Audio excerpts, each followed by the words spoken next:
तो दोस्तों आज की इस वीडियो के माध्यम से एक बार फिर हम आपके सामने प्रेजेंट हो चुके हैं।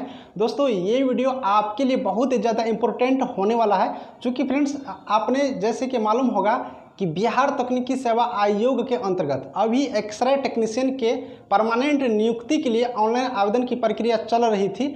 अब ऑनलाइन प्रक्रिया होना बंद हो चुका है। अब दोस्तों जब ऑनलाइन प्रक्रिया होना बंद हो चुका है तो यहाँ पर आपके माइंड में 4-5 प्रकार के क्वेश्चंस घूम रहे हैं कि टोटल फॉर्म कितना फिलअप हुआ है, टोटल जो फॉर्म फिलअप हुआ है उन सारे कैंडिडेटों में से कितने कैंडिडेटों को काउंसलिंग के लिए बुलाए जाएंगे।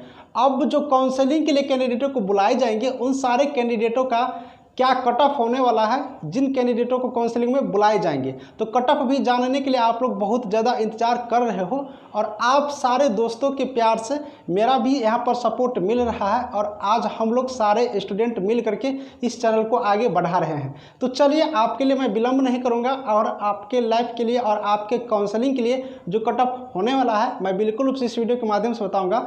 दोस्तों एक छोटी सी रिक्वेस्ट पहले करूँगा कि आप लोग वीडियो तो ज़रूर देखते हो लेकिन वीडियो को कंप्लीट नहीं देखते हो। वीडियो को कंप्लीट देखिए, पूरा देखिए, जिससे कि आपके माइंड में जो भी डाउट हो पूरा क्लियर हो सके, क्योंकि हम हर एक पॉइंट पर हमेशा डाउट क्लियर करते हैं। इसलिए 7 मिनट 8 मिनट 10 मिनट तक मेरा वीडियो जाएगा। पूरा पॉइंट को देखिए। 10 मिनट बनाने का भी एक वजह होता है, इसलिए बनाता हूँ, इसलिए आप लोग पूरा कंप्लीट देखेंगे। दोस्तों आपको हम सबसे पहले मैं बता दूं कि टोटल जो फॉर्म फिलअप हुआ है वो आप लोगों का यहाँ पर 35 से 40 हज़ार के बीच यहाँ पर फॉर्म फिलअप हो चुका है। आप लोग जब फॉर्म फिलअप कर रहे थे तो अंतिम जो रजिस्ट्रेशन की प्रक्रिया चल रही थी तो उससे एक दिन पहले तक जो रजिस्ट्रेशन हुआ था, मतलब 6-7 की मैं बात बता रहा हूँ, 6 या 7 तक मैंने जो वहाँ पर रजिस्ट्रेशन खुद अपने मोबाइल नंबर से किया था तो मतलब 35,000 दिखा रहा था, 35,000 कुछ दिखा रहे थे। तो यानी कि 7-8 के बीच में भी कुछ हुआ होगा। तो इसके अनुमान तो 35 से 40 हज़ार के बीच आप लोग का फॉर्म फिलअप हुआ है। ये BTSC के रजिस्ट्रेशन के अनुकूल हम बता रहे हैं। वैसे ऑफिशियल अभी तक मैं जानकारी प्राप्त नहीं किया हूं, वो भी मैं कोशिश कर रहा हूं कि किसी माध्यम से किसी तरीका से प्राप्त हो सके। जैसे ऑफिशियल कोई जानकारी प्राप्त होगा तो हम बिल्कुल वो भी हम आपको दिखाएंगे कि आपके लिए कितना फॉर्म फिलअप हुआ है। लेकिन 35,000 प्लस हुआ है, ये कन्फर्म है, इतना आप लोग सुनिश्चित रहिए। ये मैं अपने रजिस्ट्रेशन प्रोसेस के माध्यम से बताया हूँ। दोस्तों मैं आगे आप लोग के लिए बात करूँगा कि इसमें कट ऑफ क्या जाएगा और काउंसलिंग कब तक होगा। दोस्तों काउंसलिंग के लिए प्रक्रिया मैं बता दूं कि अभी फॉर्म फिलअप हुआ है, अभी आप लोग को 3-4 महीना कुछ नहीं होगा, 3-4 महीना वेट करना पड़ेगा, क्योंकि अभी बहुत सारे रिक्रूटमेंट की प्रक्रिया चल रही है।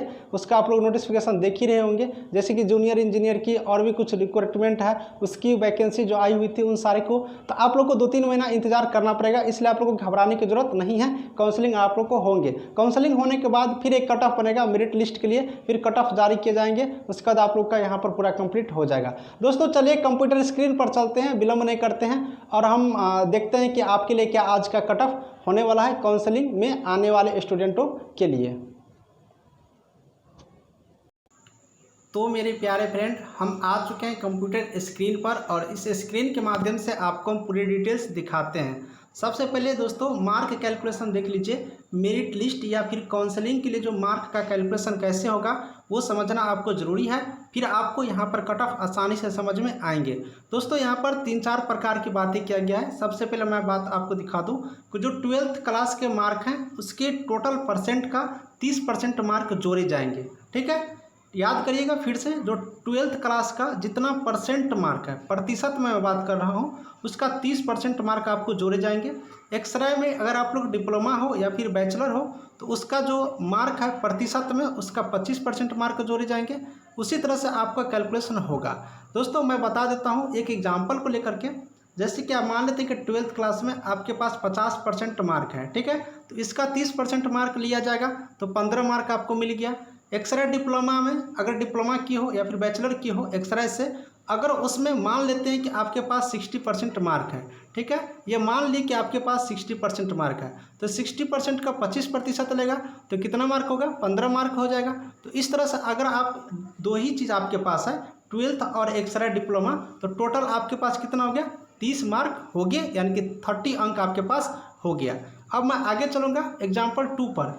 एग्जाम्पल देख लीजिए, मान लेते हैं कि 12th आपने किया है 50% अंक के साथ, तो 15 अंक मिलेंगे, 30% लिया जाता है। एक्सरे में डिप्लोमा आपने किया है 60% अंक के साथ, तो 25% लिया जाएगा इसका, तो 15 अंक हो गया।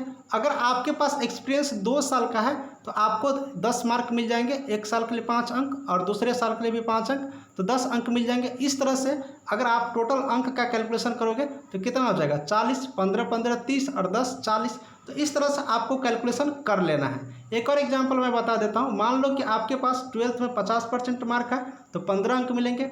एक्सरे डिप्लोमा में 60% अंक है तो 15 अंक मिल जाएंगे। इसका 25% कैलकुलेट करेंगे तो मान लेते हैं कि बीएससी भी कर चुके हो एक्सरे से, तो यहाँ से 10 अंक दिया जाता है, और एमएससी भी अगर कर चुके हो तो यहाँ से भी 10 अंक दिया जाता है। अगर आपके पास एक्सपीरियंस भी है तो 2 वर्षों का मान के चलते हैं, 2 वर्षों का, तो 10 अंक यहाँ से भी देगा। तो इस तरह से टोटल आपके पास 60 अंक हो जाएंगे। तो आपने अंक का कैलकुलेशन कैसे करेंगे ये ज़रूर आप लोग सीख गए होंगे, और एडवर्टाइजमेंट में दिया हुआ है तो उस विज्ञापन के माध्यम से भी आपने समझ लिया होगा। अब चलिए सारी चीज़ समझने के बाद कट ऑफ की तरफ चलते हैं। टोटल सीट 803 है, सबको मालूम ही होगा, और ये अनुमानित कट ऑफ है, बिल्कुल रूप से आपके मार्क जो कमेंट किए थे उसके कैलकुलेशन के आधार पर है। दोस्तों मैं यहाँ पर पॉइंट बताऊंगा, अंक बताऊंगा, जैसे कि मैंने आपको कैलकुलेशन करके दिखाया। आप लोग अपना कैलकुलेशन कर लीजिएगा। दोस्तों अगर आप लोग जनरल कैटेगरी से हैं और 50 पॉइंट आपका बन रहा है, 50 अंक बन रहे हैं आपके 12th मार्क मिला करके, उसके बाद एक्सरे का जो डिप्लोमा है या फिर बैचलर है उसका अंक मिला करके, एक्सपीरियंस का जितना भी यहाँ पर चीज़ है उन सारे अंकों को अगर ऐड करने के बाद 50 अंक बन रहा है, 50 पॉइंट बन रहा है, तो आपका यहाँ पर काउंसलिंग में बुलाए जाएंगे, ये पक्का बात है। ईडब्ल्यूएस कैटेगरी वाले 43 अंक आपके पास होना चाहिए। अगर 43 अंक है तो बिल्कुल रूप से आपको भी बुलाए जाएंगे। इसके लिए किसी को घबराना नहीं है, बस 43 अंक आपके पास कम से कम होना चाहिए। आगे बढ़ेंगे ओबीसी कैटेगरी के लिए, तो ओबीसी के लिए मैं बता दूं 40 अंक होना चाहिए। दोस्तों बिहार में ओबीसी नहीं करके बीसी चलता है, तो आप लोग ओ को हटा दो, यानी कि बीसी कैटेगरी के लिए मैं बात कर रहा हूँ। 40 अंक होना चाहिए। 12th का आप लोग परसेंट निकाल लीजिएगा, जितना परसेंट है उसका 30%, फिर एक्सरे डिप्लोमा का निकाल लीजिएगा, फिर एक्सपीरियंस है तो एक्सपीरियंस जोड़िएगा, एमएससी या फिर बीएससी है तो वो भी ऐड कर दीजिएगा, नहीं है तो 12th और एक्सरे डिप्लोमा जरूर होगा। तो इन सारे अंकों को मिलाने के बावजूद अगर आपके पास 40 अंक आ रहे हैं तो आप भी श्योर रहिए, आपको भी काउंसलिंग में बुलाए जाएंगे। ईबीसी वाले को 38 अंक होना चाहिए। ईबीसी के जो भी कैटेगरी के हैं 38 अंक है, तो आप लोग एकदम बिल्कुल रूप से आपका हो जाएगा, यहाँ पर किसी को परेशान होने की जरूरत नहीं है। एससी कैटेगरी का जो भी ब्रदर सिस्टर हो 37 पॉइंट होना चाहिए, 37 अंक आपके पास होना चाहिए, बिल्कुल रूप से होना चाहिए, तो आपको हो जाएंगे। एसटी कैटेगरी वाले 38 अंक होना चाहिए। 38 अंक अगर आपके पास आ रहे हैं तो आप भी श्योर रहिए, आपको भी यहाँ पर काउंसलिंग में बुलाया जाएगा। डब्ल्यूबीसी वाले के लिए यहाँ पर 36 कट ऑफ हमने तय किया है, तो 36 अगर डब्ल्यूबीसी कैंडिडेट के आ रहे हैं तो बिल्कुल रूप से आप लोग भी सुनिश्चित रहिए, आपको भी यहाँ पर काउंसलिंग में बुलाए जाएंगे। तो मेरे प्यारे फ्रेंड, आपने यहाँ पर काउंसलिंग के रिलेटेड जो यहाँ पर कट ऑफ बनने वाला है वो कट ऑफ हम आपको हर कैटेगरी को एक एक करके दिखा दिए हैं। आप लोग अपना मैच कर लीजिए, अपना अंक कैलकुलेशन करके, और देख लीजिए कि आपको मेरे कट ऑफ के आसपास आ रहा है या नहीं आ रहा है। अगर मेरे कट ऑफ के आसपास आ रहे हैं तो बिल्कुल रूप से आप लोग परेशान नहीं होइएगा, बहुत ही ज़्यादा चांसेज है कि आपको यहाँ पर काउंसलिंग में बुलाए जाएंगे। तो दोस्तों आपने ये बातें सारे समझ गए होंगे, और हमें उम्मीद लग रहा है कि आप अच्छी तरीके से समझ गए होंगे। दोस्तों टेलीग्राम ग्रुप का लिंक डिस्क्रिप्शन में है और ज्वाइन करिएगा। साथ ही कोई डाउट रह गए होंगे तो कमेंट करिएगा, हम आपको अगले वीडियो के माध्यम से कोशिश करेंगे कि जल्दी से जल्दी आपका सॉल्व कर सकूं और आपके कमेंट का भी जवाब तुरंत दे सकूं। चलिए वीडियो को यहीं समाप्त करते हैं, तब तक के लिए बाय बाय।